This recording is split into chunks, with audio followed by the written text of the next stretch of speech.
The U.S. has carried out a third straight night of strikes against Iran. According to U.S. Central Command, the mission lasted 5 hours and targeted multiple cities. Tehran responded with attacks against Bahrain, Jordan, and 2 tankers associated with the United Arab Emirates. The UAE says 1 crew member was killed and 8 others were injured. Now, the Strait of Hormuz, as we've told you, is the center of this tension. The U.S. is set to resume its blockade on Iranian ports starting today at 4 p.m. Eastern. Yesterday, President Trump said the U.S. would impose a 20% fee on cargo shipments through the waterway.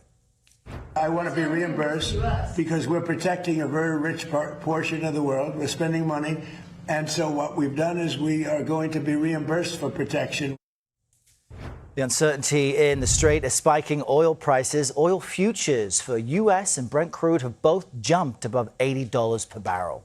CBS News White House reporter Aaron Navarro joins us from our D.C. bureau with more on this. Aaron, good morning. The president's comments there about tolls appear to contradict what other members of the administration have previously said on this topic. Clear that up for our viewers.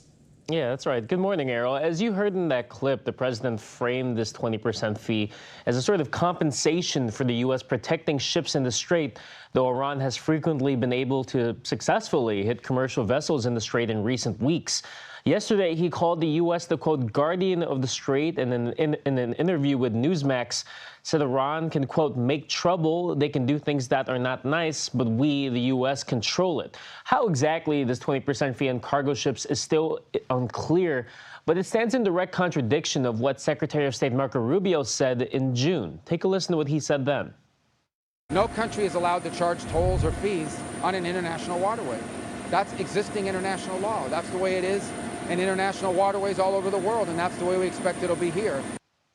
Now, in response to Trump's 20% fee, Iran's foreign minister said that Iran has always been the guardian of the Strait and will remain so forever.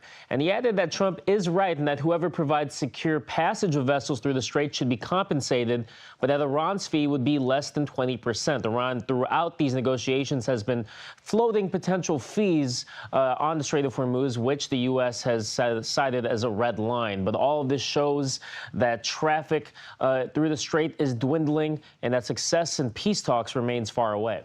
All right, let's dig in and get some analysis on this now. Aaron, thank you. CBS News national security analyst Aaron MacLean is here with me on set to discuss what's really happening with the bigger picture with Iran and the Strait of Hormuz. Aaron, welcome and good morning. Good morning.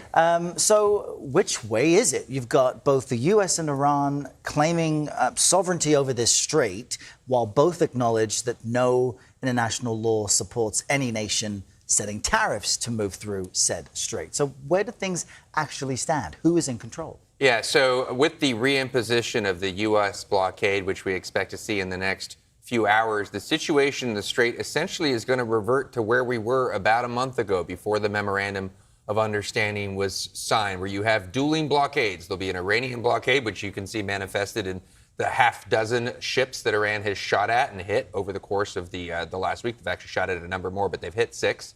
And an American blockade against Iranian ports. And you'll see these two efforts compete. Traffic already plummeting in the Strait. It's going to remain at a low level for some time going forward.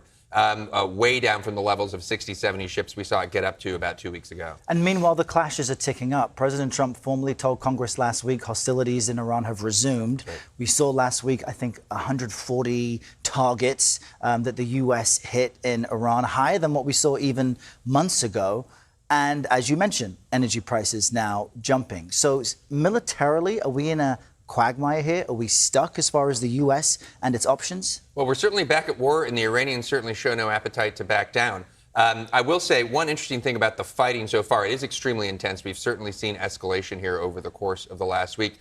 The target sets for Central Command so far are mostly concentrated on the Iranian coast, which is to say what you're really seeing is a battle for control of the water. There have been some exceptions, some strikes deeper inside Iran, but not the wide diversity of targets you saw back in March and April. So I'm watching that carefully. If we see more targets struck in the interior of the country, that will be a sign that the war is escalating further. But I would describe the phase we are in right now as a pitched battle for control of the Strait of Hormuz.